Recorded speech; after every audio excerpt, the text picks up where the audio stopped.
Thank you so very much for being back. And if you just joined us, this is Enterprise Weekend, reaching you from Enterprise Television. Let's head straight to our conversation for today, where we have it that 83-year-old General Overseer of the Redeemed Christian Church of God, Rccg, Pastor Enoch Adeboye, has again predicted that he will die peacefully on a Sunday after attending church service and eating his favorite meal of pounded yam. Speaking on the fourth day of the RCCG's annual convention themed The Overcomers, the cleric who was born on March 1942, said his death would be sudden and painless without illness, a statement he first made 2 years ago. Preaching on the topic, Possess Your Possession, Adeboye urged Christians to claim what Christ has given them, likening it to the Israelites are fighting for the promised land. I still have Emeka Madunago. Emeka, thank you so very much for still remaining with us. Thank you. Emeka, are you still there? Yes, I'm here. Thank you very much. All right. I was trying to reconnect. All right. Thank you so very much for your time. Yes. So, Emeka, I would love you to speak to this this issue that Adeboye has going on.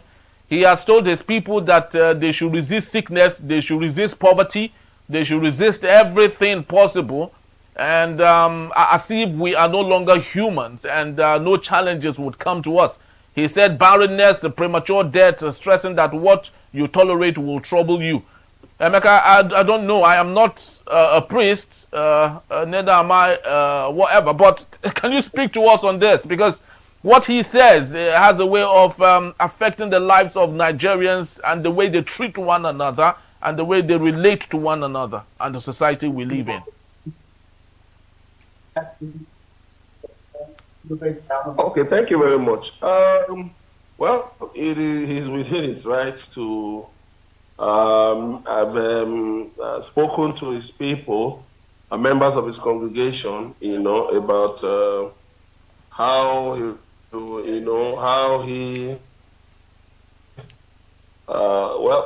made about how he would die, and then telling them this and that. Well, that he was addressing members of his church. I'm not a member of his church, so, well, I can only wish members of the church all the best, So, as far as I'm concerned, well, his statement is within the confines of his church, and it's up to members of his church to decide what they want to do with it. It doesn't concern me at all, because as far as I know, I'm a Christian, but of course I know it's only God who knows how everybody will leave this earth. Definitely. But for me, I won't even concern myself with, how will leave this earth or what. But I'll rather concern myself with leading a life, a life, that is worthy, of the Word of God, and that respects the Constitution, respects human dignity, respect the rights of others, do my duty as a citizen, and then to make sure that I encourage others to do the same. That to me is, what my duty as a Christian, as a citizen of Nigeria is. So too often we find out that we talk more within our religious or ethnic confines. And so we tend to forget that we cannot be anything, we cannot amount to anything without, other human beings, without people from other religions and other ethnic nationalities, from other races, so the world is one big human global community. So we cannot just be speaking to ourselves alone. Our messages should resonate with people everywhere. So it doesn't matter whether you are a Christian or a Muslim or an animist or non-conformist or an atheist. But we must preach values that will make humanity better. that will make the world a more livable place. That, to me, is the primary duty of a citizen and, for me, as a Christian. Thank you. Very true, Emeka. We must speak to things that are very important. Of course, it's very true that he had had that talk with people in the confines of his church, but it has filtered into the public, and that is why we are discussing some of these things. And why we are actually stating this or making this a topic of discussion is because this man under reference is a public figure. He's an opinion leader. Whatever he says has some effect on the generality of Nigerians, coming from people who hear him and listen to him. You know, over the years, Emeka, you would agree with me that we have this penchant of opinion leaders stating something. You remember the man who said that year 2000, the world would end. You do remember that, Emeka, isn't it?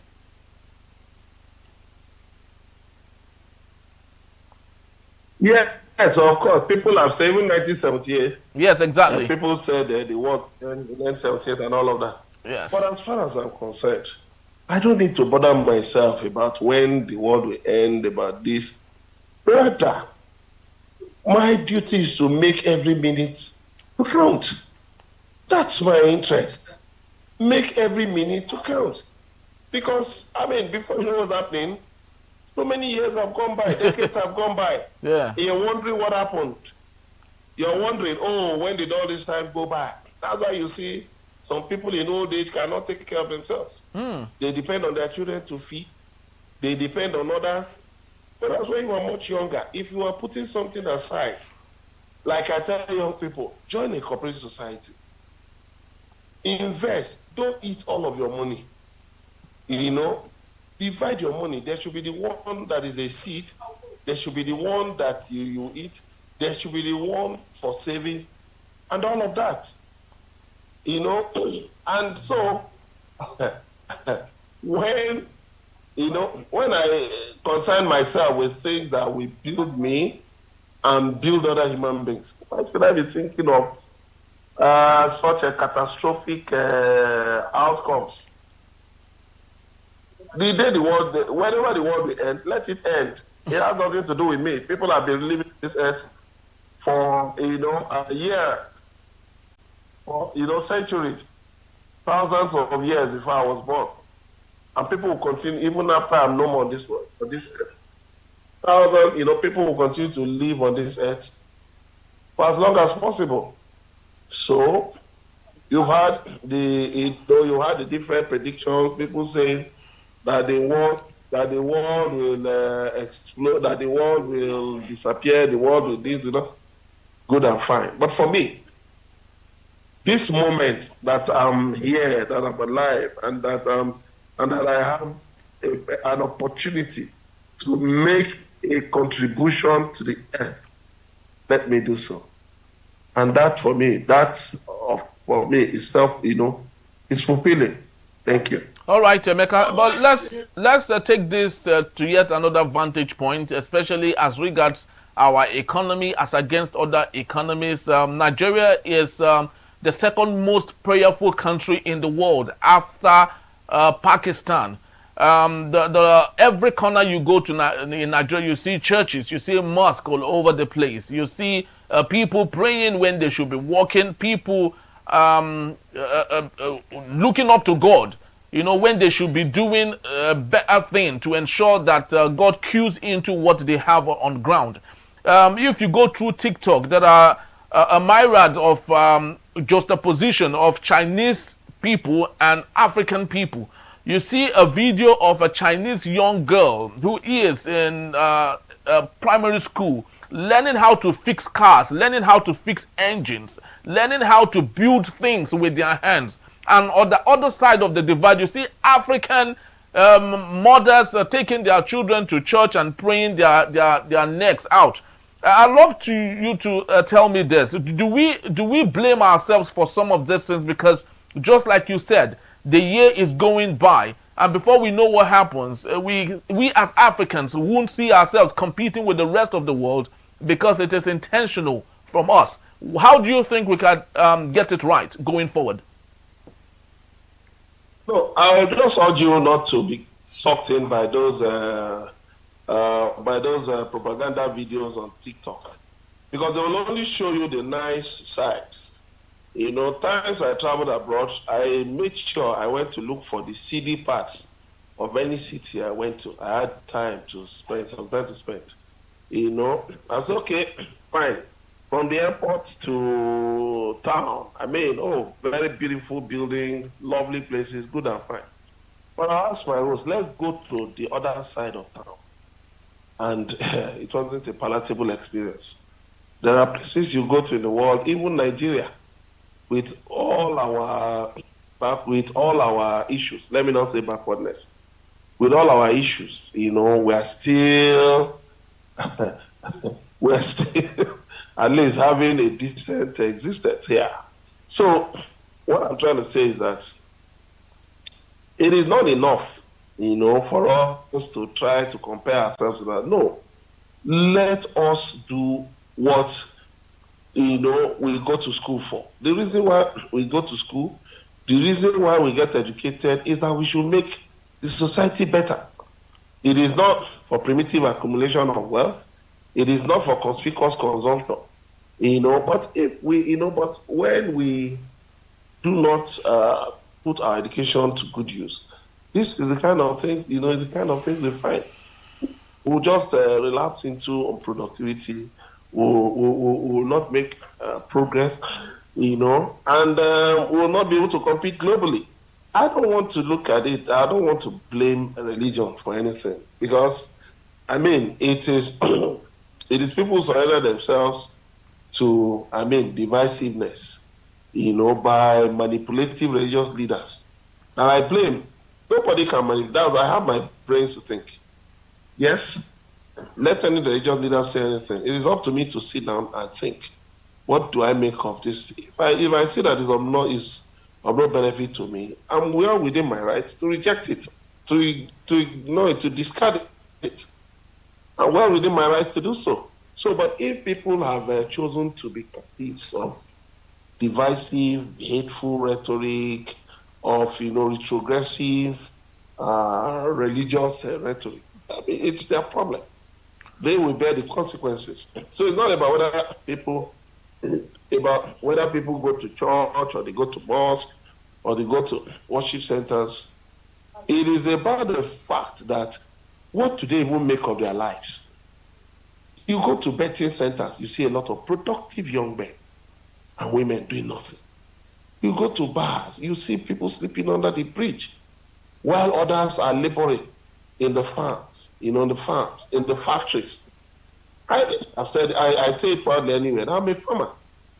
But look I've not been to one of my farms for some weeks. Why? Because of the rain. The road is flooded. But my mind is there. So if people now tell you, oh, there is no job, and they are not making any effort to utilize their education, to utilize their energy, to utilize their strength, then who do you blame? Do you blame religious leaders? The answer is no. Because I don't think that there's any religion that tells people not to work, to just sit down and expect manna to fall from heaven. Yes, I know there are religious leaders who say some of those things. Don't worry, miracle alerts and all that. But you, as a sensible human being, ought to know that such things don't exist. Such things don't exist. You have to work. Even the Holy Bible says that he who does not work should not eat. So why would you now allow yourself to be misled by a manipulator, by somebody using reverse psychology? But at the end of the day, he won't depend on miracle alert to run his religious organization. He will ask you to put an offering. He will ask you to put tithes. He will ask you to. Why doesn't he himself depend on a miracle alert to run his own? So that is it. When you surrender yourself for manipulation, you are the one to be blamed. It's not those people that are to be blamed. Because if you go out in the markets, you will see all these, fraudsters. You will see fraudsters. Online, on the internet, there are fraudsters. You have all of these Ponzi schemes here and there. Put 10,000, make 1 million. How is that possible? For a rational human being, how is that possible? The other day, the chairman of the EFCC, Mr. Enoch Adeboye, was saying that, the abandoned estates, the abandoned estates in Abuja were built by corrupt civil servants. We know the kind of, we know how much people earn in this country. And yet, you see people, carrying on lifestyles that cannot accord with their earnings, with their income. And it's not as if they're engaging in anything extra, maybe farming or production, nothing. So it is not just about, the words of manipulators, religious manipulators or ethnic manipulators. It is about you as a human being. That's why you have to be rational. You must be rational. You must be rational. You must apply yourself. That's why you should read. Nigerians, we don't read. We don't read. Nigerians, we don't read. The reading culture is low. So we expect somebody to go, even the Bible, even the Quran. How many people read? How many people spend time to read? Even the holy books of the religions they belong to, how many of them, care to read such? How many of them care to read, to take their time to read such? How many read books? How many read books about investment? You see people coming to tell you, don't invest in real estate. Don't be, and the person doesn't have a pin. He had just managed to get 100,000 put in a Ponzi scheme. And then he now thinks that, he has seen the magic wand. He has seen the light that will put money in his pocket. But when the bubble bursts, you see them crying. They will tell you, why would you put your money into mutual funds? That is a waste of time. That you can invest, put money in this, put money. As if it is so easy. If it was so easy, why would Alhaji Aliko Dangote go and take a loan and build a refinery that will take him years to make back his money? Somebody will tell me, don't put money into real estate. And then I ask him, the roads you ply every day. Some of these roads were built like 20 years ago. Why did you have to use the road? You should have developed wings now and flown. Why do you walk on the road? So the problem is about unrealistic expectations. We need to find a way to manage our expectations. Yes, I'm a Christian. But you see, I pray for God to guide me to take reasonable decisions in investment, family, in my marriage, bringing up my children, relating with my fellow human beings. Reasonable decisions. But not for me to, just expect that, because, I go to church, then I will just make money. Just like that. Money will just fall from the sky. No. There are principles. Even God himself moves by principles. He gives commandments. He moves by principles. He said, he who considers the rain will not snow. He said in the Bible. And there are many, many principles. But you just see what people do to themselves because they are lazy. They don't want to use their brains. And the question of one billionaire, I was listening to one billionaire the other day on a video, and he was saying that, on a social media video, and he was saying that how many people will government employ? That people have to also be self-motivated. People have to be self-motivated. If you're expecting government to employ everybody, how many people? You are saying government should provide jobs. How many jobs can government provide? Government is not even in the position to provide any job at all, except jobs for civil servants, for people working for government or in government agencies. Outside of that, government cannot, for instance, go to Dangote and say, please employ 10 people, unless government is an investor in Dangote. So what are we talking about? Let us, whether the leaders or the other people, let us work towards building a profitable economy, a resilient economy. Like the Bible says, whatever your hands find to do, do it well. Don't just wait for one religious leader to tell you certain things. Oh, you will be rich without working. It's a lie. It is a lie. You can't. In fact, even the propensity for us to, to look for wealth by all means in Nigeria is even wrong. Because there was one day I was asking one motivational speaker, but everybody, why should we focus on telling people to be rich? People are not productive. People can be busy, but not productive. People are not productive. You're telling them that they will be rich. That they will be rich. How? Why should we push people in the direction of being rich? We should not go in the direction of being productive so that they can make an income, pay taxes, and be able to take care of the responsibilities before them. But if we expect them to just sit back, do nothing, and money will just come from anywhere, nothing like that exists anywhere. And even, let me just quickly add it, there's no free lunch anywhere. Not even in Freetown, the capital of, Sierra Leone? Sierra Leone. Go free lunch anywhere. You got to work your hands out. I go to the farm. I'm a journalist. I spend sleepless nights working on different stories, different concepts. I go to the farm, stay in the sun, nowhere to sit down. You stand for hours, or you just lie down on the grass. You find somewhere you can lie down. None of these things. Why? I've got to meet my responsibilities. I've got to pay my bills. Very true, Emeka. So the orientation has to change. It has to change. Thank you. Thank you so very much, Emeka. You actually did awesome. You did justice to that particular topic, and that reinstates the fact that there's God. God is for everyone, and He allows rains to fall both on the good and the bad. So it is your opportunity to take advantage of that and not rely on one naysayer or someone who is there to direct you while he is equally still struggling to find direction himself. That's all we have for today. Thank you so very much, Emeka, for being here. We truly do appreciate your time once more. Thank you very much for the opportunity. All right. That's all we have for you this weekend. Please do well to visit us. You can find us at enterprise.tvnews.com. You may equally like, comment, and follow us on all our social media platforms at Enterprise TV7. I am Henry Igwebike. On behalf of the entire team of Enterprise Television, would love to say thank you so very much. Have yourself a wonderful day and choosy. Bye-bye.